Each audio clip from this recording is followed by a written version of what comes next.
From the Clark Ford Studio in Oxford, Mississippi, MBW Digital proudly presents the Oxford Exxon Podcast. I'd say thanks for tuning in, but why am I going to give you a round of applause for something you're supposed to do, to be frank? And now, here are your hosts, Chase Parham. And broadcast school has really paid off. And Neal McCready. I deserve to be on TV.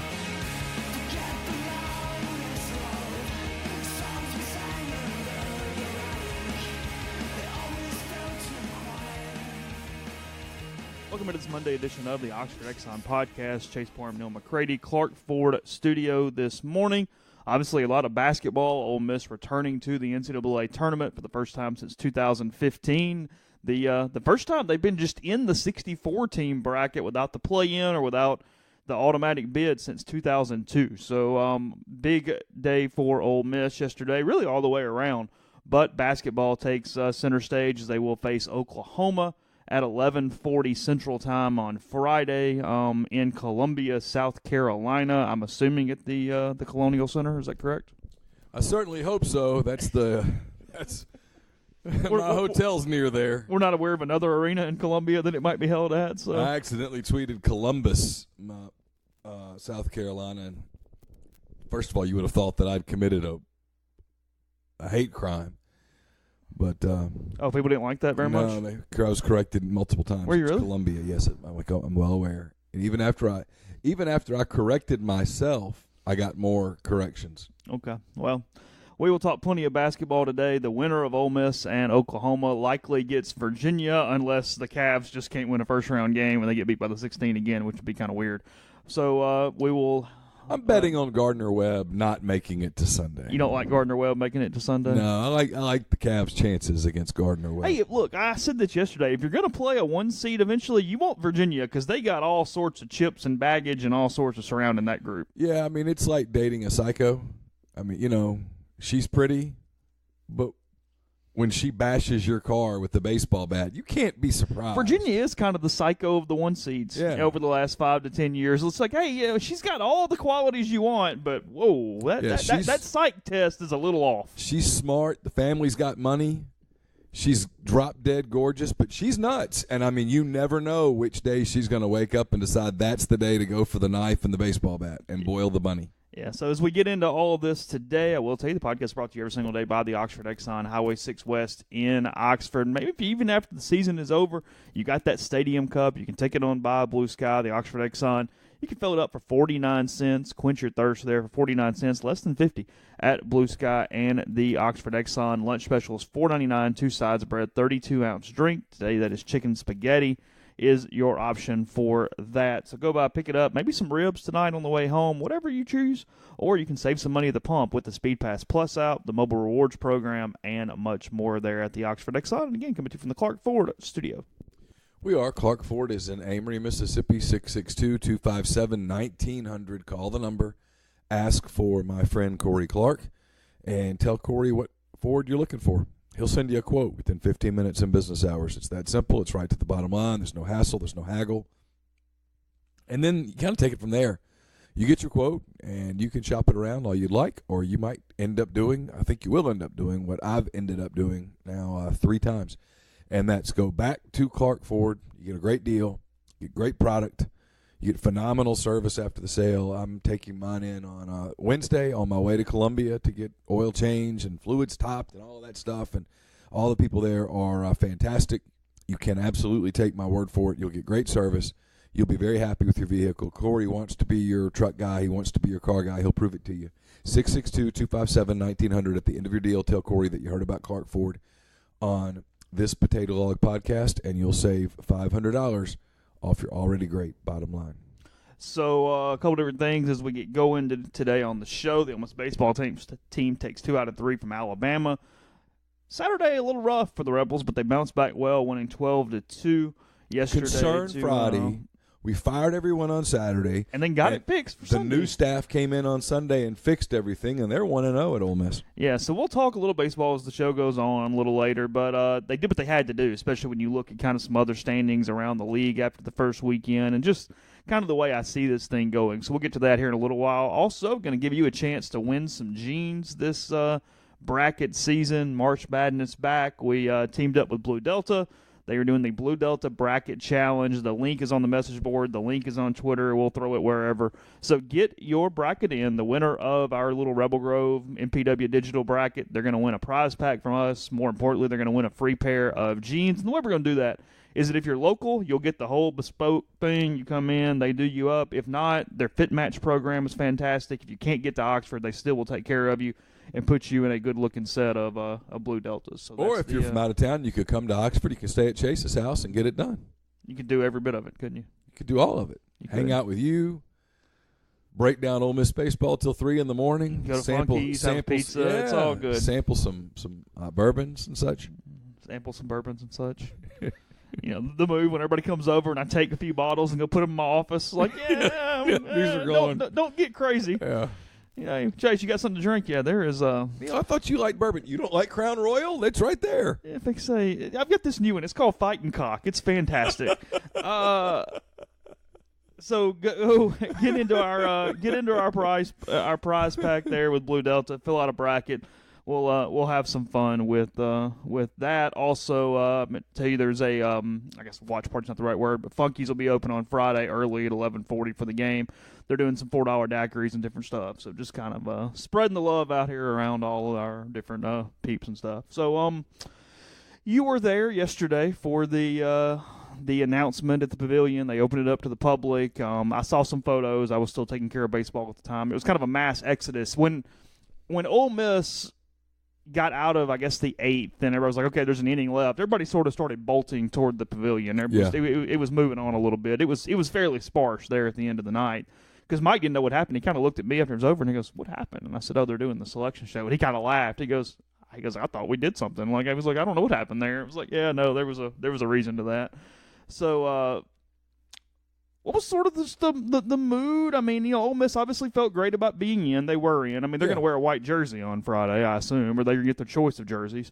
They were in the moment they beat Missouri. Yeah, so may have been in anyway.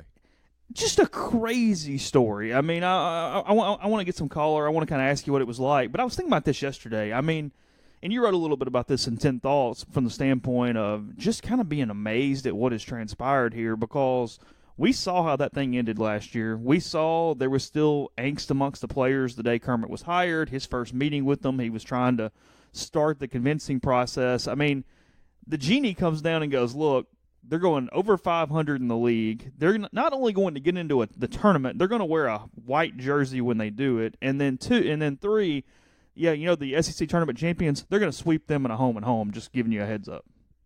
My God. No one would have believed it. I was very pleased with Ross Bjork for not giving me AD speak yesterday and saying that. No one would have believed it. Kermit's answer was, we've kind of won a lot the last few years. We sort of expect to win. And that might give you a little insight into why this happened. I think Kermit actually did the really smart thing when you take a new job. Don't study what happened. Just go forward. Because you can't change it. It's done. Go forward. And he convinced those kids. Yeah, I'm going to say this a bunch this week. And you guys are the fans. Do what you want to do. Gnash your teeth. Throw stuff at the TV. Whatever. The odds are overwhelming that the season ends this week in Columbia. Whether it's Friday or Sunday. All Virginia jokes aside, I've watched a lot of Virginia this season. Ole Miss will have to play far and away its best game, and Virginia would have to play one of its worst. Okay? That's just reality. They've got pros on that team. They are top 5 in the country in both offensive and defensive efficiency. And they're very good at setting their own pace and getting you uncomfortable. And they can play multiple paces. They've played with Duke and North Carolina, and Florida State got them the other day. Florida State is an uber athletic team that played out of its mind on Friday night. I watched it. Anyway, forget that. My point is this.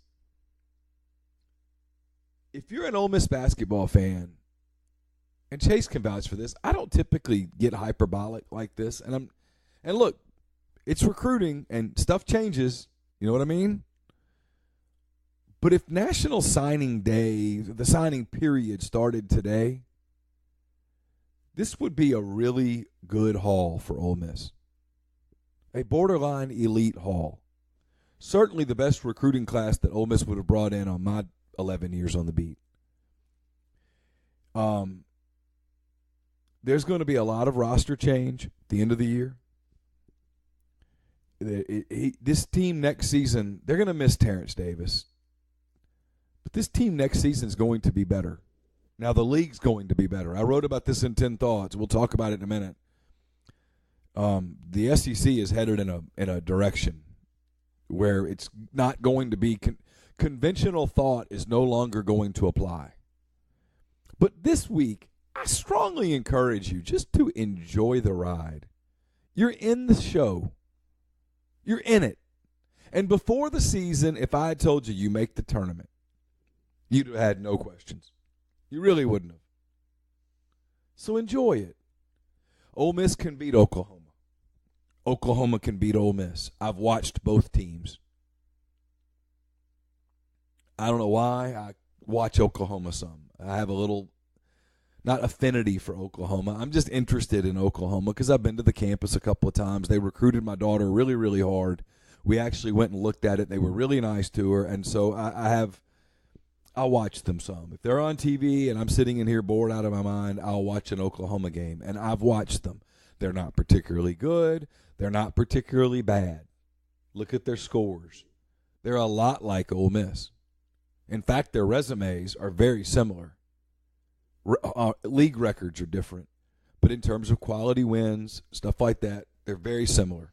Yeah, you can see how they got matched up 8 and 9 because, the resumes are so similar. Ole Miss's best wins are just a touch better, and they ended up the 8. Oklahoma ended up a 9, and that's how you get here when you look at some of the net and some things like that. I mean, Oklahoma's 19 and 13 overall. They went 7 and 11 in their conference, which is amazing that you get in, but nonetheless. Well, but that's where I'm going, and I'll say this: next year, 8 and 10 in the SEC is going to get somebody in. Think so? Yep.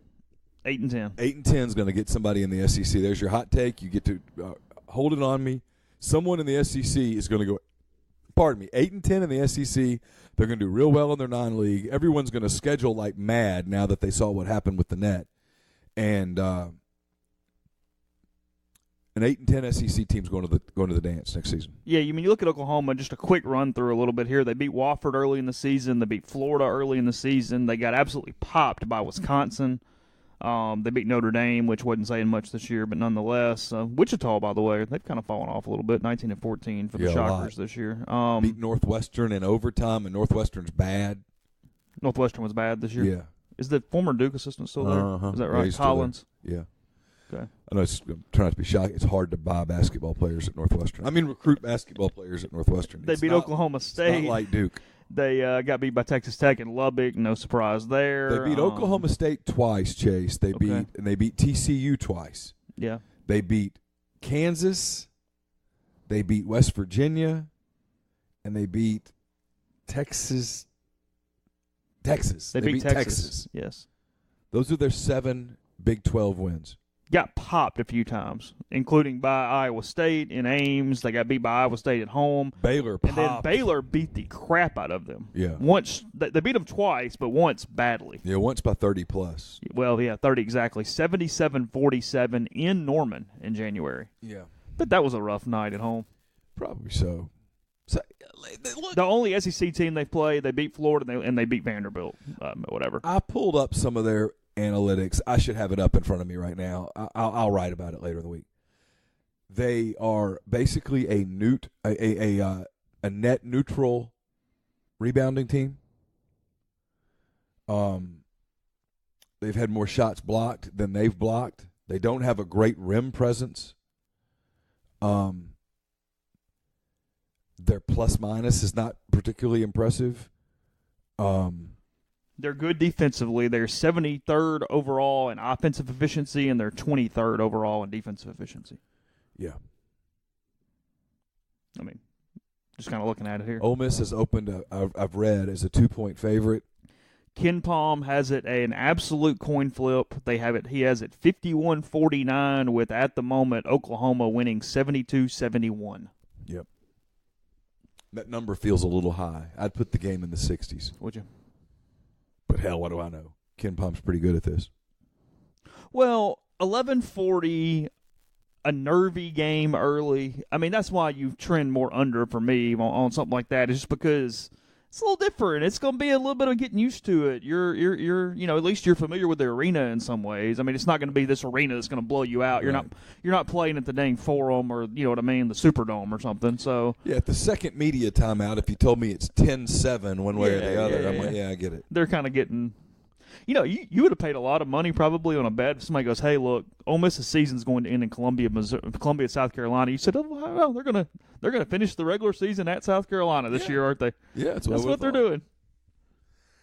It's a hell of an accomplishment. Oh, it is. It absolutely. And Ole Miss will have a lot of people there because there's the whole Schuler family, and there's like 1,000 of them. I'm kidding. They're wonderful people. I think that's cool that Devontae gets to play an SEC tournament game at home. He'll have a lot of family there. Murphy Holloway is from there. I talked to him yesterday a little bit. It's an SEC venue. Like Terrence said, I've played there. I guess he played like 3 times. So they're familiar with the building. I think that helps a little. Could go either way. Look, if Terrence Davis, we'll talk basketball some this week. This isn't complicated. If Terrence Davis and Breein Tyree both play well, Ole Miss will beat Oklahoma. If they play like they played in Nashville, they won't. And either way, when it's over, this is my big, long-winded point. I know there will be consternation on the board and all of that stuff. There really shouldn't be. No matter what happens this weekend, whether this team gets bounced on Friday morning or whether this team puts on Cinderella's slipper and somehow – I don't even know where the Sweet 16 would be. Louisville, I think. I think it's Louisville. If somehow this team finds Cinderella's slipper. If they get to the Yum Center, baby. And it fits, and they get to Louisville. No matter how this works, this team has overachieved. This team has overachieved today. Who's their 1 and who's their 2? I haven't the foggiest clue. I'll pull it up. Hold on. Good job, Neil. I just didn't. That's why. Hey, but first you say, hey, if Breein and TD go off, they're going to win. And then now I don't know who the 2 is. I mean, that's why you get the big bucks. But I can tell you about the Friday game, and I could tell you a little bit about a Sunday game if they got there. But it is in Louisville, Kentucky. Okay. And I don't know who the 2 is. Mississippi State's the 5. No. No, they're not? No. Okay. Wisconsin's the 5. Wisconsin's the 5. Who's the 2? The 2 is Tennessee. Ah. Tennessee's the 2. So Ole Miss and Tennessee in the final? Yeah. Elite 8? Mm-hmm. Yeah. Guarantee an SEC Final Four team. Ole Miss's bracket is Virginia, Gardner-Webb, Ole Miss, Oklahoma, Wisconsin, Oregon, Kansas State. Who is UCI? Irvine? Irvine. Okay. Villanova, St. Mary's, Purdue, Old Dominion, Cincinnati, Iowa, Tennessee, and Colgate. If you told me a team that kind of got jobbed a little bit, it's actually Tennessee because they could get Cincinnati as a 7 seed in that second round. That's a tough second round game. Yeah. Just kind of looking at it. So anyway, yeah. I was looking at something else. I'm hoping Ole Miss wins because if Ole Miss wins, I get to go watch Zion Williamson on Friday night. Oh yeah. If Ole Miss loses, I'm getting in the car and driving. You're not going to watch Zion then? I'm going to drive. Zion can't keep you there for that? No, I would need to get back. What's interesting about Oklahoma, maybe more than what we're even saying, is the way that Ole Miss and their seasons mirrored one another from they had this losing streak and kind of found a way to bounce out of it a little bit, at least play a little better down the stretch, because Oklahoma was in absolute deep trouble there at one point on February the 11th. They had lost 5 in a row.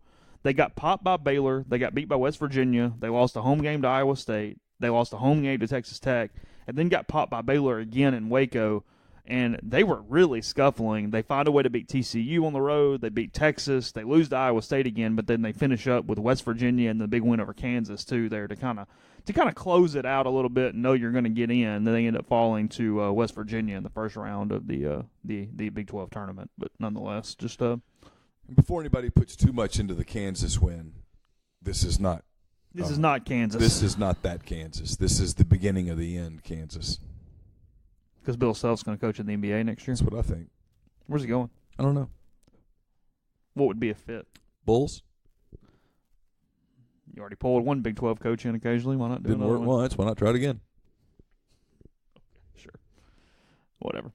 All right, we'll be back in a second. First, let me tell you about Scripted Jewelry. ScriptedJewelry.com is the website. Again, just go check it out. We've used it. We've seen the turnaround times at work. We've seen the ways to get the item that you want as quickly as you need it. They find ways to personalize and to make that gift and that jewelry special for the special someone in your life. Shop, sizing guides, about lookbooks, frequently asked questions, and much more. And they save you money in the process because you just type in Rebels10, REBELS10 for 10% off. Again, that's ScriptedJewelry.com.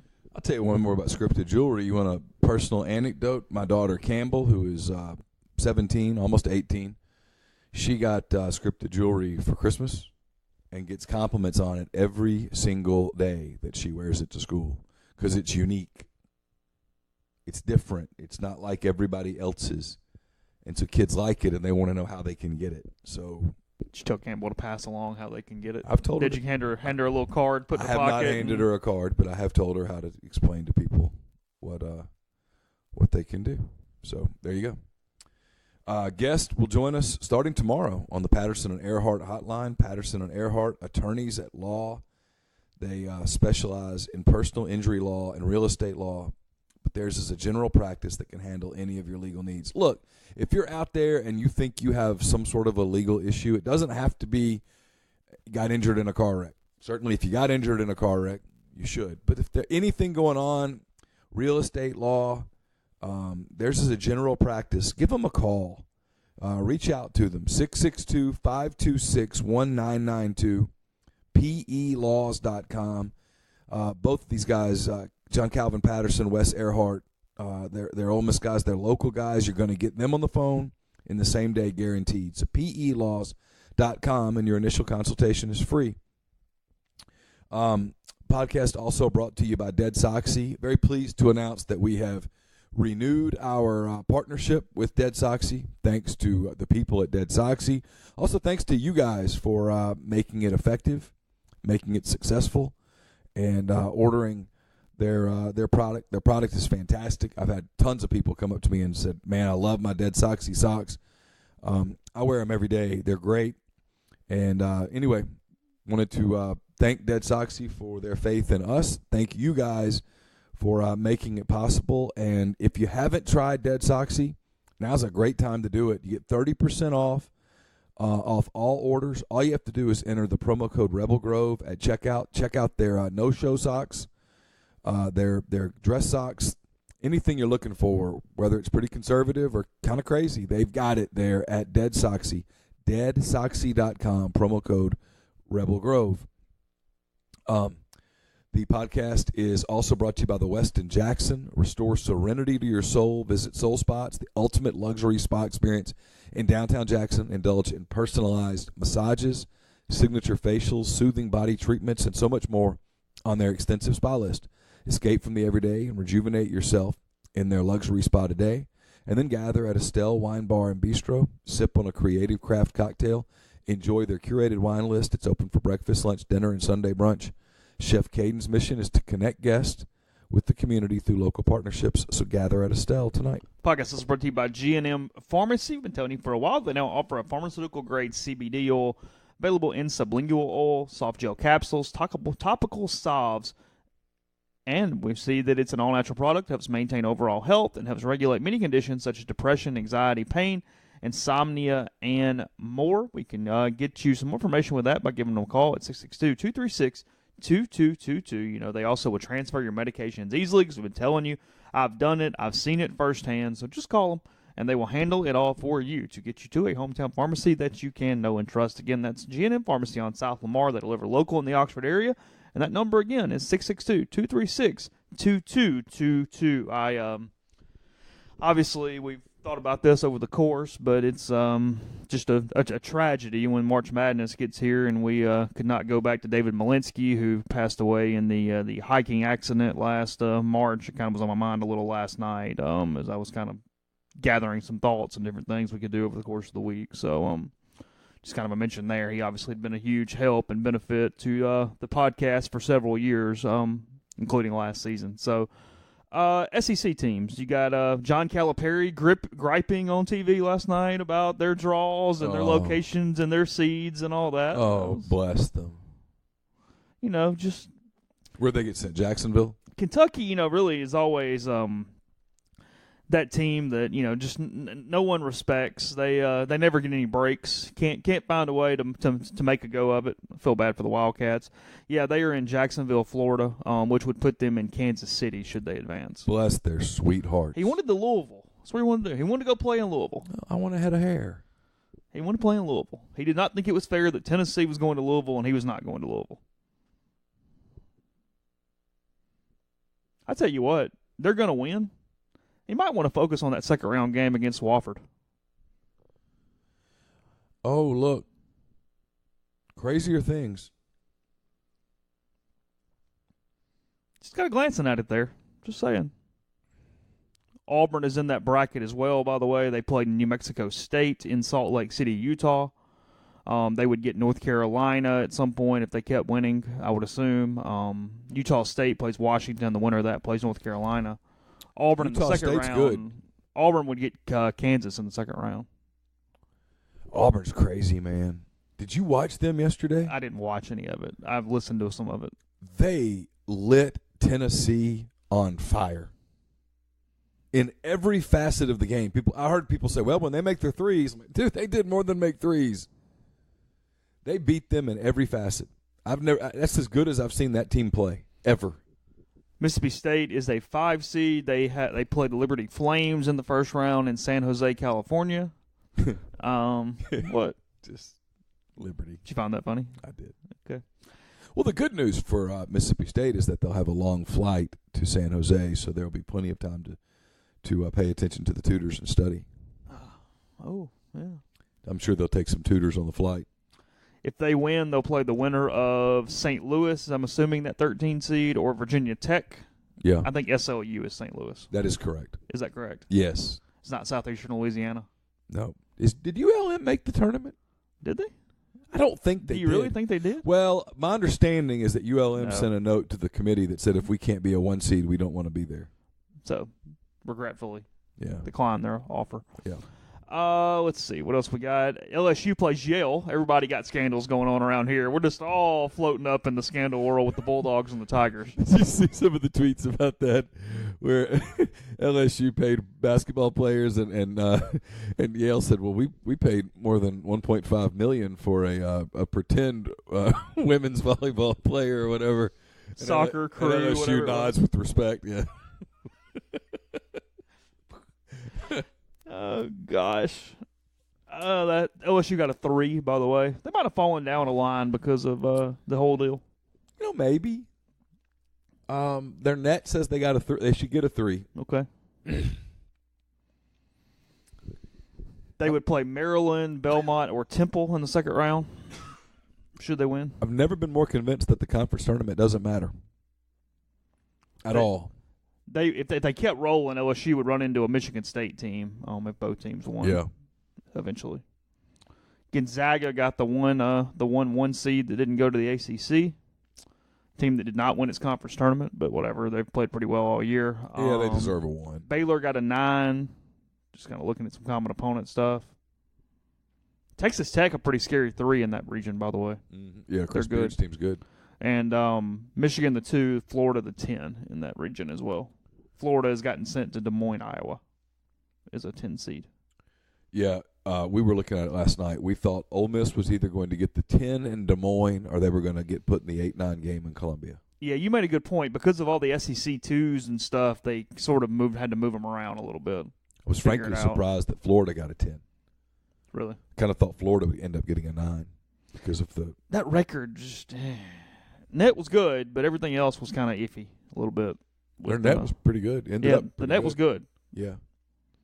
In fact, if Florida holds on and beats Auburn, Ole Miss might be in Des Moines today. You lucked out. You avoided Salt Lake, San Jose, Hartford. Yeah, and we were worried. Salt Lake was kind of option number 3. We were a little concerned about it. I needed a drivable place. I was hoping for Thursday, Saturday drivable, but I'll take drivable. Kentucky, if I told you to pick an SEC team got the furthest, Kentucky would be who you said. However, who's number 2? I still like Tennessee's team, and it's hard to ignore what Auburn did last week. Can they redo it? Just speaking of crazy and schizophrenic, though, that's the Auburn Tigers. You never know. Yeah, you never know.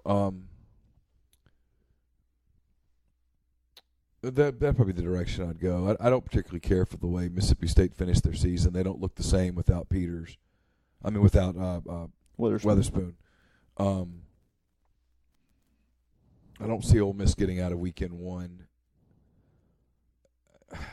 Florida probably doesn't get out of weekend 1 either. They're just not quite there. They could. I've got them winning a bunch of games on my quick bracket, but because I like their draw in general, but their team's just kind of whatever. And LSU, who the hell knows? I mean, those kids. I don't know. It's the tournament. Who knows? If you told me that an SEC team. If you told me Kentucky made the Final Four, I'm not surprised. If you told me Tennessee made the Final Four, I'm not surprised. The league's good. The league has a bunch of good teams. Memphis did not win its conference tournament. They ended up in the CIT. They took a college insider tournament bid. Be exciting. Penny in the college insider tournament. You know what you paying for. Let's see. They'll get what they're paying for starting next year. You think so? Yep. Fair enough. Lines a little bit. Arkansas is in the postseason NIT. They are playing Providence in the first round. If you'd like to bet on the Hogs, you can get them plus 2.5 against the Friars. Where's that game, in Providence? It looks like it's in Providence. Okay. That is correct. I don't know seeds. I don't know a bracket, but yes. It's all right. Texas is in the postseason NIT. Shaka not really doing much with the Longhorns while Rick Barnes rolling over in Knoxville. Texas in the NIT is funny, isn't it? For some reason, there's a humor in that. I don't know. Texas just sucking is good. Yeah, whatever the sport. Yeah, I'm good for it. Like if you tell me that their women's swimming team can't complete a lap, that makes me happy. I don't know why.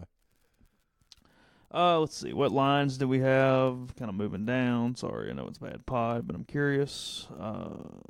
Here we go. Starting Thursday. The SEC teams.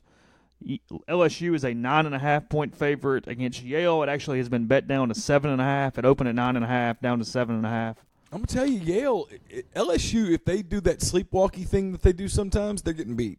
By Yale? Yes. If they do that sleepwalky thing that they do, and you've seen it, where they show up for games and they're like, "Hey, look at how cool we are, and look at how talented we are. Look how short we wear our shorts." Yeah, look at us. We're different.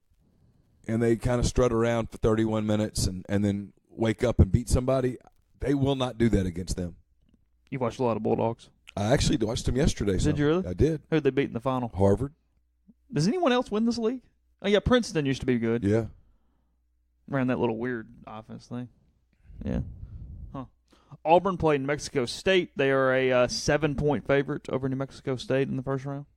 Yeah, I'm trying to balance what Auburn was all season versus what Auburn was the last 4 days. And it's difficult because recency bias wins out. And, God, they were phenomenal. A complete disservice to their kids by their administration. Bradley, a 21-point underdog to Michigan State on Thursday. Kind of rolling down the list a little bit here. So petty. It is. But I'm kind of like Godfrey. The media responds in such ferocity, I should say, towards that. Why don't we respond in such ferocity to anything else? Look, it's stupid. I'm not even really playing devil's advocate. I just point this out. Isn't there a certain difference here? Because I think I'm right. Bradley's a private school. In theory, do whatever the hell they want. Sure, you can do what you want. No, you know what I mean, though. Yeah. It is a little different private-public. Yeah. There's a little more take your ball and go home from a private school. I went in on a deep dive yesterday for a little while. I was kind of bored, and I went down that guy's Twitter feed forever. You didn't see much?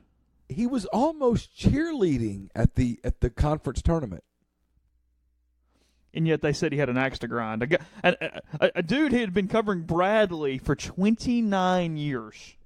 Yeah, the more I read about him, the more I was like, nah, he's just your old school media guy. He's just an old school media guy. I don't know. Knows all the ins and outs of Bradley. Sure. Could probably write a book on the history of Bradley sports. God bless America. And they decide to go after him the day that they get into the dance? How stupid. Hey, guys, I'll tell you what. Let's change the narrative real quick. He's showing up at a team party to write a positive story, and you pick that day to attack him. Of all the days to attack him, why that day? And it's where media, to the paper's credit a little bit, they know that at the end of the day, it's about serving their readers and their subscribers and all that, where they want Bradley Braves coverage because, look, we're all human. I'd have been, if I'm the sports editor, I go, we're not covering it. The whole thing. No, forget it. Not writing a word. You know, personally, you want to go, okay, well then, you. All right, yeah, we're out. Yeah, peace. See who else covers your stupid little party. Yeah. But, you know, at the same time, it's like, well, the readers are the people. You know, it's this whole personal. Call up all the local high schools and go, so what's y'all's baseball schedules this week? Because we're coming. Yeah, you got that freshman tennis player that's real good, right? So you guys at Central are playing Waxahachie? Yeah. Yeah, we're in. Kansas, a 10-point favorite over Northeastern. Murray State getting in the tournament. They got the player that's real good. I can't think of his name. 4.5 Ja point. Morant. Yeah, that's it. 4.5 point underdog to Marquette. Actually, might be an interesting game. Might be a fun game. He's a monster. This is a crazy line. So Florida opened -3 against Nevada. Okay. Nevada is now a 2-point favorite. Yeah, they're that good. line has flipped 5 points. They're really good. That'll be a good game. Kentucky 21.5 over Abilene Christian. Villanova played well in the conference tournament. They found a little life. They're 4-point favorites over St. Mary's. The little engine that could, Villanova. You know, all those players that are pure, you know, really winning without talent. Villanova, they found a way to not have to pay those 5 stars and still win the tournament. They're just grinders. Grinders. Work hard. Students of the game. Lunch pail. Lunch pail guys, yep. Baylor 2-point underdogs to Syracuse, the Orange. That'd be a getting good in as game. 2-point favorites. Let's see. Jim Boeheim and Scott Drew. Ole Miss opened as a 1-point favorite. It's now at 2, so it's gone from 1 to 2 in that one. Let's see. Have you seen Oklahoma at all? Not a single play. They're just very nondescript. I've seen scores, but just kind of nondescript. I've watched them some. I've actually watched them probably 6 or 7 times. State's lines moved a lot. They opened it as 11.5 point favorite against Liberty. It's down to 7. It's fallen 4.5 points. You got to remember who Liberty has on their side. Freeze or God? Oh, I set that one up, didn't I? Is there any difference? Set that up, didn't I?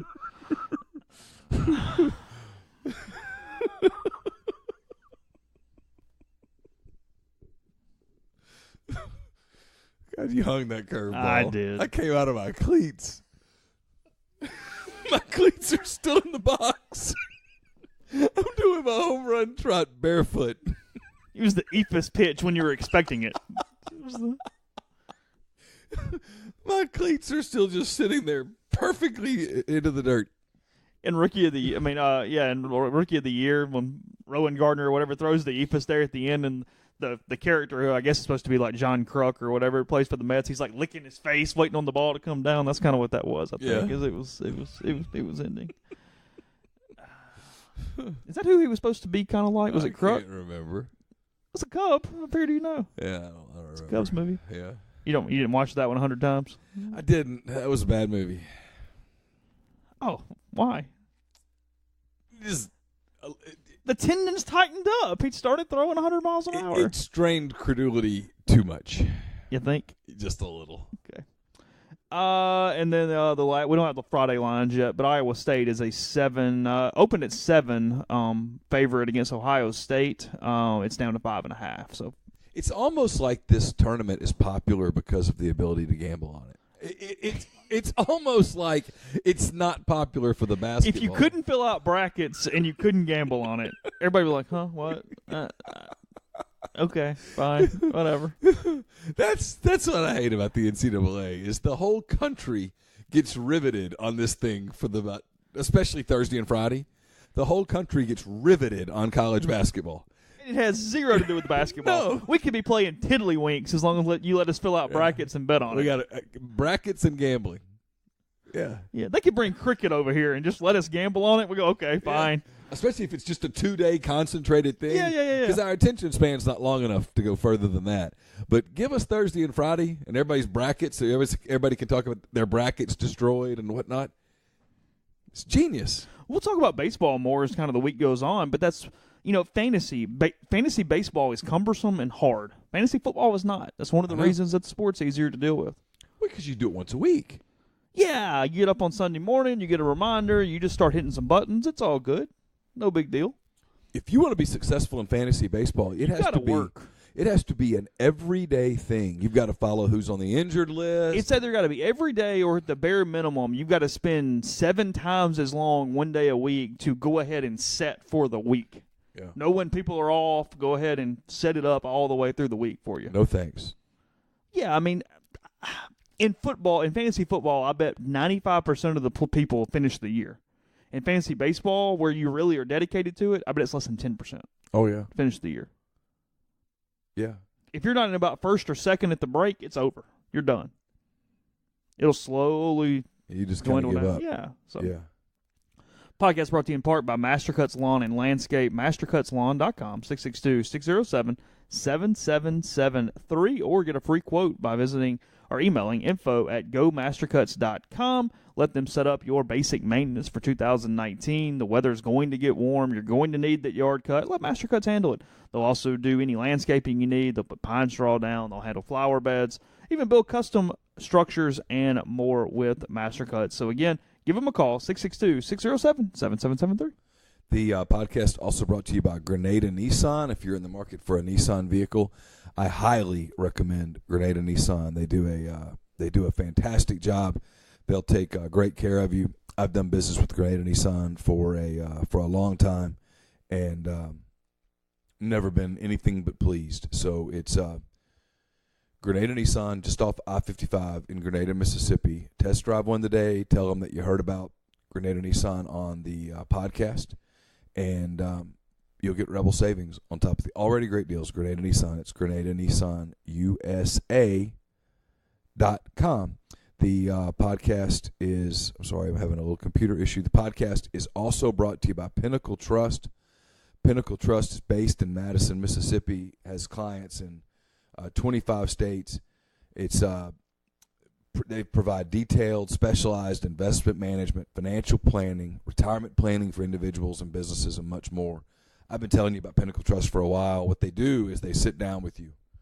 It's very personalized. It's if you do ever do business with the big cookie cutters, you know what I'm talking about. They ask you some set questions, they get some set answers, and they put you into one of their specific programs that sort of kind of fits what you're trying to do. That is not what Pinnacle Trust does. What they do is they sit down with you and they study your goals, your dreams, your reality, your expenses, your debt, your income. They project.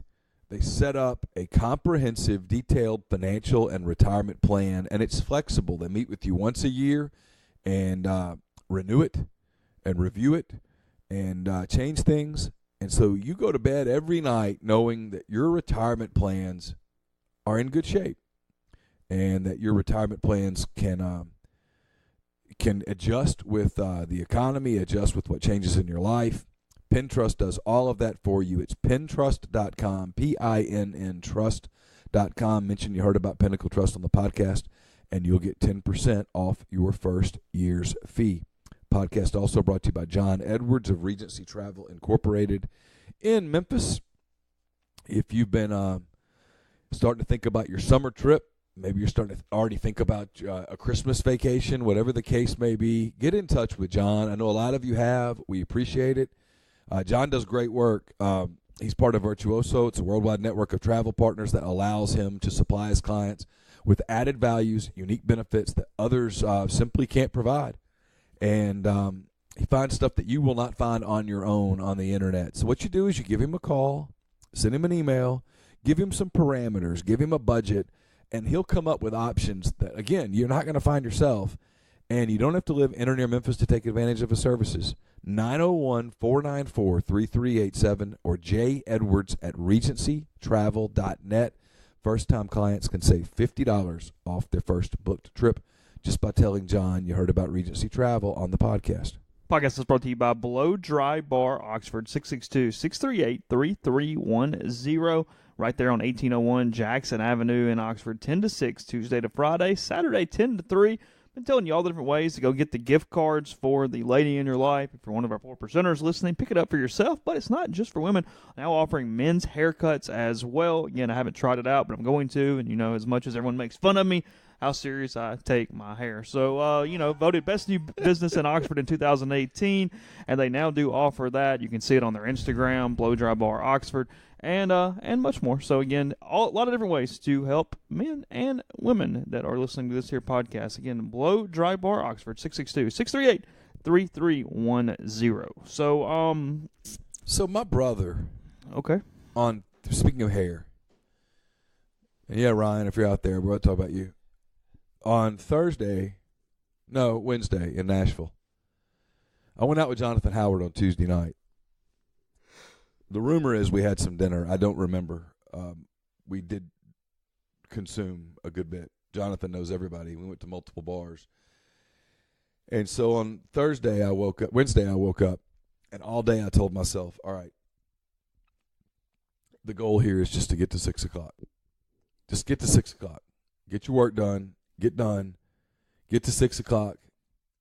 I was going to get some carry out, crash in my room, go to bed. The Thunder were playing at 6 on ESPN. I figured I'd watch. This is Wednesday night. Wednesday, yeah. Ole Miss played Thursday. And so sure enough, they worked out just right. I actually went down and made myself work out, sweated some, took a shower, went to the arena, did all of my pre-stuff, talked to Kermit Davis and a bunch of players and stuff, and had my work done. I finished at 5:25 at Bridgestone. Pretty pleased with myself. Get in a Uber, get back to the hotel, pop open a beer, and all good. I'm thinking, here we go. And about 6:15, my brother texts me. He goes, "Where are you?" And I texted back, "I'm in Nashville, in my room." And he said, "Me too." And I said, "Nashville?" And he was like, "Yeah." He said, "You want to go out?" Well, of course. He's my brother, and I don't see him that much. I'm like, "Yeah, I'll go out." And we go out. We go to Oak Steakhouse. It was really, really good. We sat at the bar. Bartender was great. Good food, etc. But I couldn't help but notice repeatedly, and of course we took a couple of pictures, and you can see it in the pictures, how the hell does he have all that hair, and I have no hair? Yeah, he has good hair? Oh, he has great hair. How does he have so much hair, and I have no hair when we come from the same sperm-egg situation? Maybe you got all the intelligence. Maybe that's what it was. And it was. I don't think so. I think his IQ is probably higher than mine. I think so? Yeah. How the hell? How does that happen? And I was first. I should have gotten like all the better egg. You failed even in that process. You didn't get to where you needed to get at the right time to get the hair, obviously. I picked the wrong race to win. Yeah. We're all winners. Every one of us won a race of 7 or 8 million. Yeah. You won the Boston Marathon before you ever got started. I mean, yeah, instead of winning the Boston Marathon, I won like the Des Moines Junior Circuit Marathon or something. The Grandma's Marathon. That was a good race. Was it?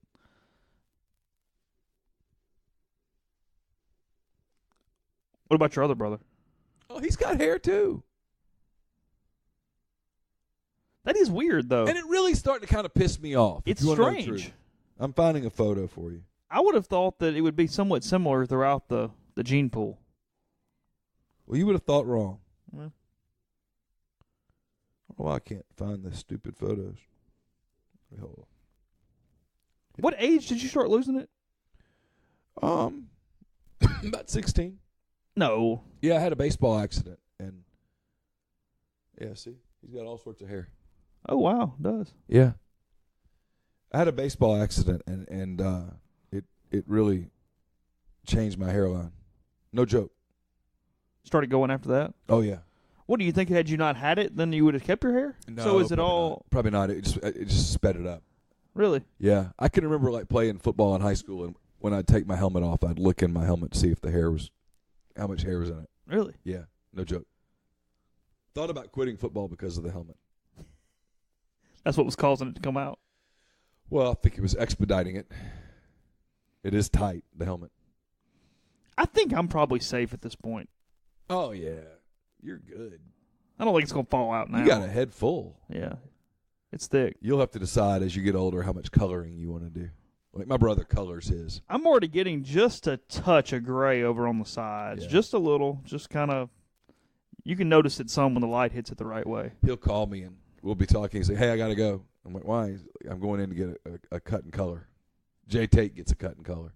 Yeah, his cut and color is a little different. Like Jay's got all this hair. We did Friday morning in Nashville. We taped the Greatest Pod in the South, and it's insane. Got all the hair. And as I get a little older, I get a little bitter about it, if you want to know the truth.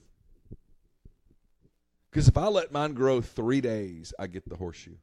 It's that quick. So Yeah. where it's still at, it grows. Oh, it'll grow. I could grow it out on the sides and in the back. When's the last time you shaved it? What's today? Monday. Saturday. And there's like a 5 o'clock shadow on your head. It's I kinda hate way it. out. It's awful. It's awful. I'm really in a bad mood about it lately. You're seeing all these people with hair, and it's Yeah, and when it's like I don't get mad that you have hair. We there's no whatever. I mean, I love you and all, but Yeah. we're not. We Yeah. don't. I mean, we're related somewhere down the line. Yeah. But when the people that came from the same sperm egg combination as you have hair and you don't, it's wrong, man. And like my male cousins all have hair. Every one of them. Like my Uncle Jackie, my mom's brother, he was bald. But both of his sons have hair. How am I the only one that didn't get hair?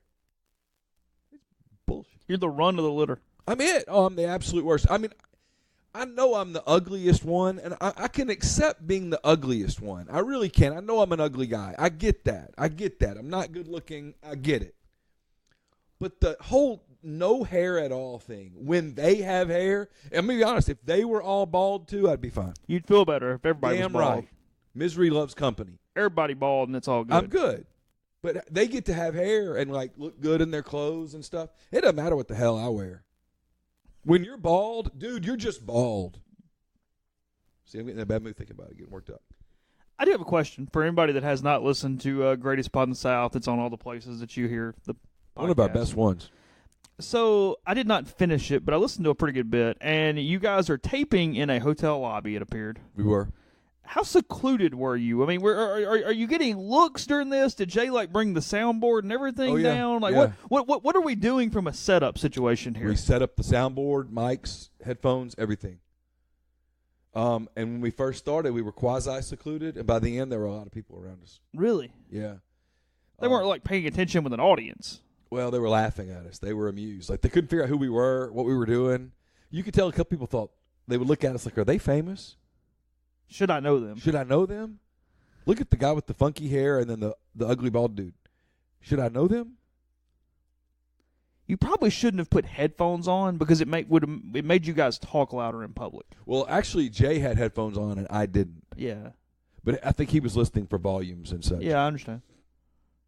But no, it worked out great. We asked the people at the hotel, are y'all okay with this? And they're like, yeah, sure. Just mind your own business, whatever. Yeah, we weren't bothering anybody. So no one came over and looked at you weird? A couple people looked at us funny, and we asked them if they'd like to be on the podcast. Would you like to be on the podcast? And they're like, no. They didn't want to talk? No. Because we were dissecting Jay primarily was dissecting the two. The weather girl. He was really into Julie, and I've sent her a message, but she hasn't responded. You sent her a yet. message? On Twitter. How did you do that without being creepy? Hey, we saw your segment. We started talking about you on a podcast. I said my partner on the podcast is a fan of your work and wanted to know if you. It's a weather person. She's good. There was a lot of weather on Friday. There were storms all over the Southeast, man. Well, I mean, I kind of hate that term because there's weather no matter whether there's actual storms or not. The weather is the weather is the weather is the weather. There is weather everywhere at every moment. There was a threat of inclement weather. Okay, see, that's all different. over. That's you're right. I stand corrected. There was a threat of inclement weather. That's one of the phrases that bug the crap out of me is, hey, we're going to have some weather today. Well, yeah, no. Fair enough, and I agree with you. Your point is taken. Okay. I'm not arguing. Uh-huh. No reason to get worked up. I'm fine. There was a threat of very inclement weather all over the Southeast on Friday in different spots, and I thought it was we were fans of the way that they kept things calm. Jay was more of than I was. I was more interested in the other one, who doesn't have a Twitter handle, Jackie Jarris. Really? Yeah. Not on social media. Yeah, I thought she was a better weather meteorologist person. Did you? She delivered the weather better than Julie. I feel like she got her point across a little better. She did to me. Okay. It's all about the delivery. It may have been a Ginger Marianne sort of thing. Because sometimes, quite frankly, I like Ginger better. Everybody's into Marianne because she's like the girl next door. Give me the plastic right now. Yeah. Give me fake and plastic all day. Yeah, I don't even think it's close. It's Marianne to an extent that I'm not even interested in the conversation. Yeah. Ginger's the one that you go to sleep each night knowing it could get ugly. It could get ugly. One false move and there's a knife coming out. Yeah. You think of John Wayne Bobbitt every day of your life if it's you and Ginger. I'm sure that's happened to multiple humans over the course, but it is just synonymous with him. I mean, he is the Band-Aid of guys that get their thing cut off. Yeah. Like, it's not adhesive bandage, it's John Wayne Bobbitt. Yeah. He's the guy. Yeah. He's Coke. Did he ever get reattached? Thought so, I maybe. think so. Yeah, I don't know. Because he made a film, didn't he? Oh, he did, He did. He came back and made a film. And I mean a film. I mean, that's entrepreneurialism. Damn right. That's what that is. Well, once you get labeled with that, you might as well go with it. Well, yeah, it wasn't exactly a secret. I mean, Whatever happened to her? I was Lorena, right? I think that's right. Wasn't it? We apologize. It's Monday. This is typically a this is typically a Friday podcast. If this is a sign of things to come this week, see, I remember. This is what's funny. So I was so young, but I at the time had no even an interpretation of it exactly went down. But I do remember hearing about this on the radio on the way to like school or something. I was like 5 or 6 years old. I mean, I was really young, but for some reason it just sort of sticks in your mind. Yeah. Wonder what the reason is. Let's see. It says yes, it was surgically reattached.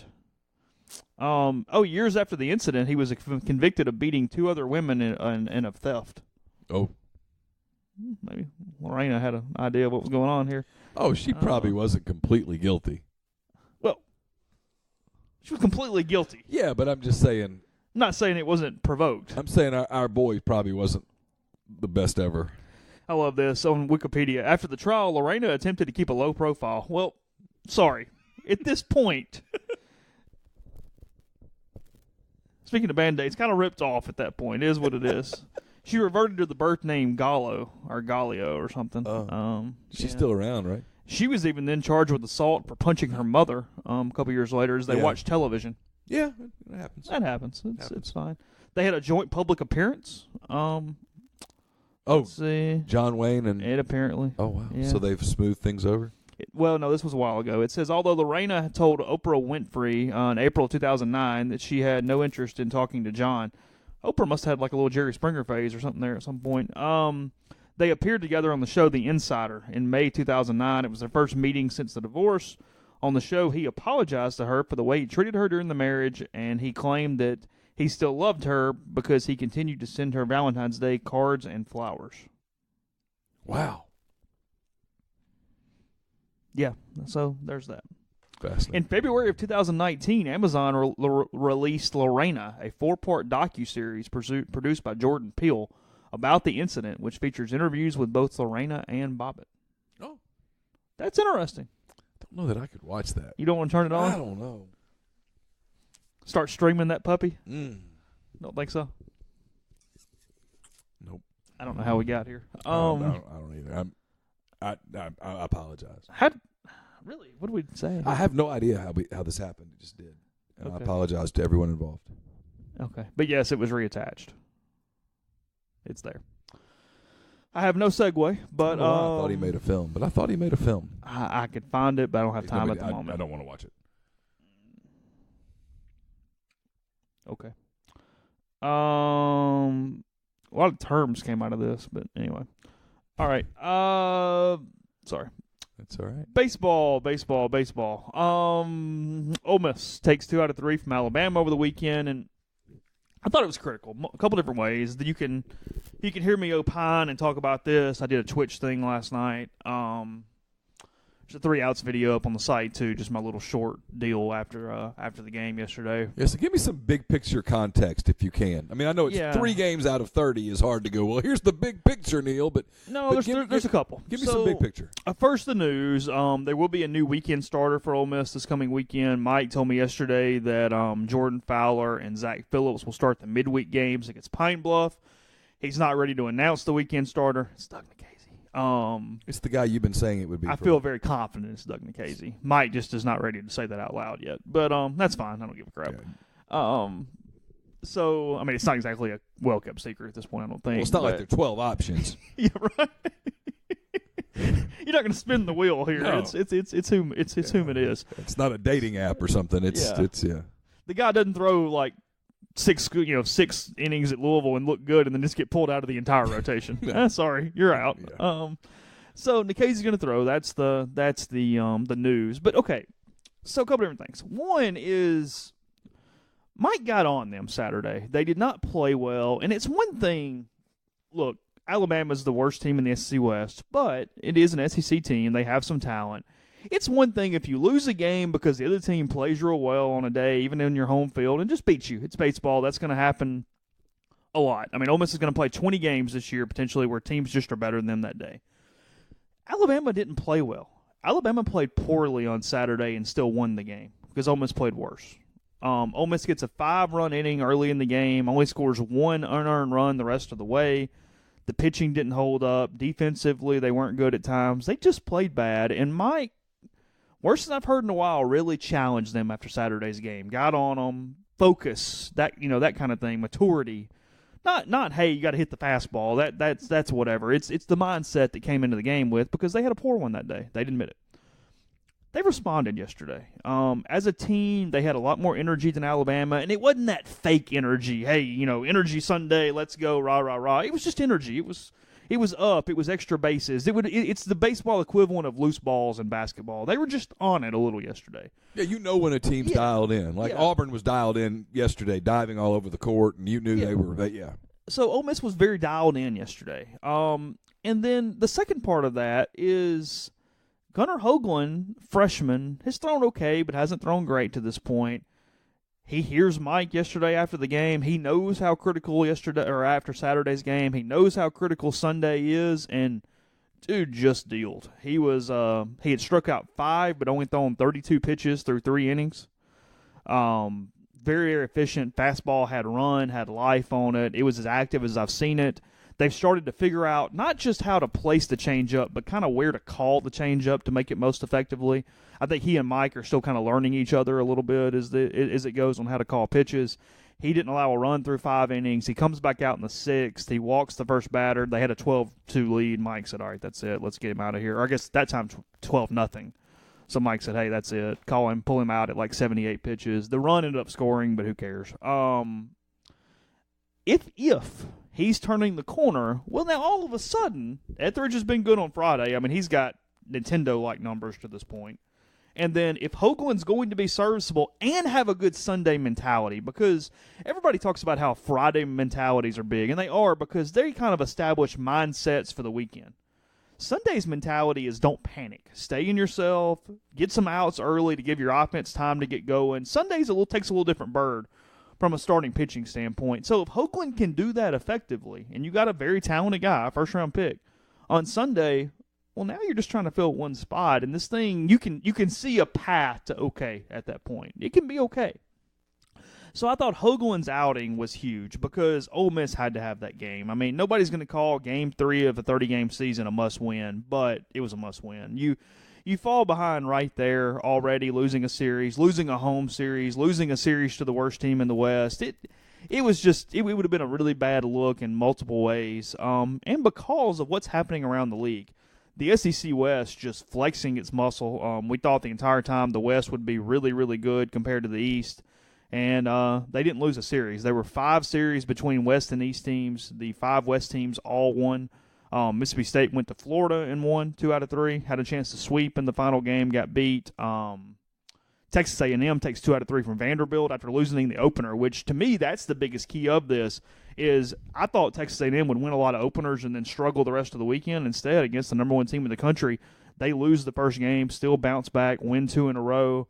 LSU did not really play well, but hammered Kentucky 3 times. They won all 3. They swept the Wildcats. Arkansas swept Missouri. And then there's another one I'm forgetting off the top of my head. Auburn swept Tennessee, so Tennessee had that big non-con run. But Auburn, if you told me a team that we're not expecting wins the West, I think it's Auburn. I think they can really, really pitch it. I think they could surprise some people by the end of this thing.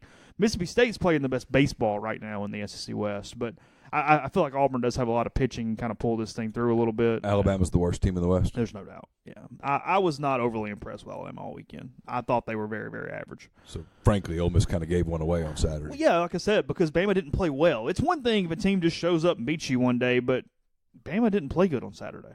They played like crap and still won the game because Ole Miss played worse. That was the problem with Saturday, was that you kind of lost it more than Alabama won it. I felt like. Well, that's as a coach, that's the frustrating part. Yeah, that's why you got on them. It wasn't that, hey, Bama came out with their hair on fire and just threw a 2-hit shutout or something where it's okay, whatever. You're not going 30-0. No, so whatever. You're going to get beat. Yeah. Yeah. So, no, it was that. And then in the East teams playing each other, Georgia swept South Carolina over the weekend. Carolina's a little down. Ole Miss catches the break because they don't play Vanderbilt and they don't play Georgia. They probably like to play Carolina, if you want to know the truth. They're not playing well at all right now. So, and then what did Missouri? I think you already told Arkansas swept Missouri. Arkansas swept them. Yeah. So you've got teams already at 3-0 in the league. That's Ole Miss needs to go to Missouri and win 2 or 3. You're chasing numbers at this point more than teams. I don't give a crap about winning the West or any of that stuff. Standings don't matter. It's get to numbers. It's get to 16, and then everyone after that is good. Just have a winning record in the league when this thing's over, and anything beyond that will kind of take care of itself. Because right now in the SEC West, State's 3-0, Auburn's 3-0, Arkansas's 3-0, LSU's 3-0, A&M's 2-1, Ole Miss is 2-1, Bama's 1-2. Damn, that's where the West is, and they're all good. Yeah, the league's, especially the division. It's the division. Freaky good. The division's going to hold up your RPI, whatever. Not worried about that at this point. I did think playing some of those non-con teams like East Carolina and Louisville was a good thing from an RPI standpoint, but they went 0-3 in those games. Where is their RPI? I don't know. Yeah, 28. It's a little early. Like that. I mean, yeah, it's way early. You really can't focus on that until the schedule probably turns early to mid-April at least. So who plays who this weekend? I know Ole Miss goes to Missouri. I guess I could pull it up too. Yeah, I'll pull that up in a second. First, tell you about Community Mortgage, Oxford, Memphis, Soto County, and Chattanooga. Underwriting and processing is done in Memphis. They're getting local underwriting and understands your market. A leader in condo financing in Oxford and the float-down option. So you can find Jason at 662-234-2704 or JLOWE@communitymtg.com. My 10 weekend thoughts are up at Rivals.com, RebelGrove.com, which is part of Rivals.com. It's part of the Yahoo, Oath, Verizon network. You can subscribe. We'd love for you to. Many of you have. Our numbers are growing. We thank you for it. 10 Weekend Thoughts are sponsored by Harry Alexander, and right now Harry is a big part of Savannah Square, which is a new 9-acre development, 0.7 of a mile from the Oxford downtown square. It's conveniently located east of North Lamar, just a stroll from the Midtown Shopping Center, which houses Snack Bar and BBB and Jinsei and Track 61. and a whole bunch of restaurants that, frankly, ought to be advertising on this podcast.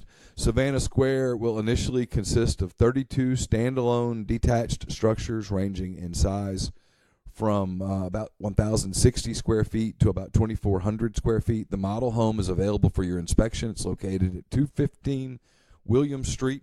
These homes have wonderful layouts, impeccable finishes, which you can inspect at the model. So give Harry a call, take a look at the model, get more information about this great new development while they're still available. You can view more at savannahsquareoxford.com or give Harry Alexander with RE/MAX Legacy Realty a call at 662-801-5621.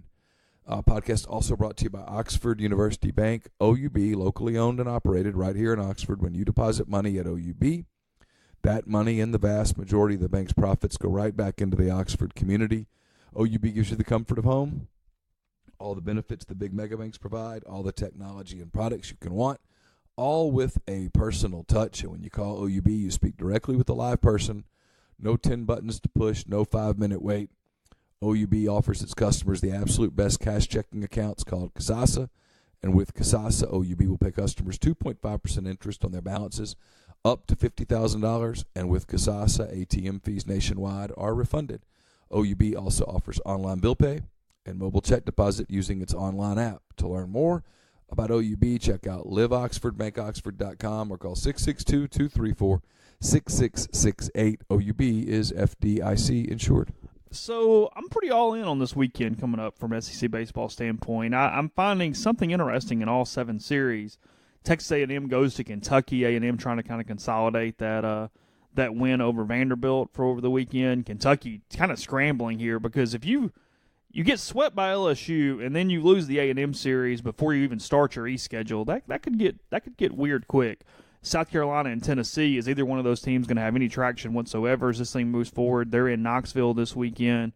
And then Arkansas is at Alabama. The Hogs need to, kind of like Ole Miss, keep serve, hold serve there to get off to a good start. I mean, Arkansas could look up, be 5-1, 6-0 when Ole Miss rolls into town in a week. So this is a pretty critical week for the Razorbacks to get off to a good start overall. Yeah. They've played well. I don't know what it is, but they're ranked 10th in the country at the moment. Okay. Ole Miss is at Missouri. You got to win. Got to win the series. You can't. It wouldn't hurt your feelings to sweep them. No, I mean, like I said, I gave them 5-1 when I was just kind of doing a little thought exercise the other day, and I still had them 10-8-ish coming back from Auburn, even after 5-1. So it's a tough road. It's a tough deal here. Because it's that deal where you're talking about playing badly or playing well. You could go to Fayetteville and Auburn and places like that and play well and lose. And then some really big-time matchups in the league this week. You've got Florida's at Vanderbilt this week. So Florida needs to get healthy, and they've got to go to a group of pissed-off Commodores to do it. You've got Auburn at Mississippi State this weekend, which might be the series I'm most interested in. The way those two teams have pitched it, what they've got coming up. So that's intriguing to me.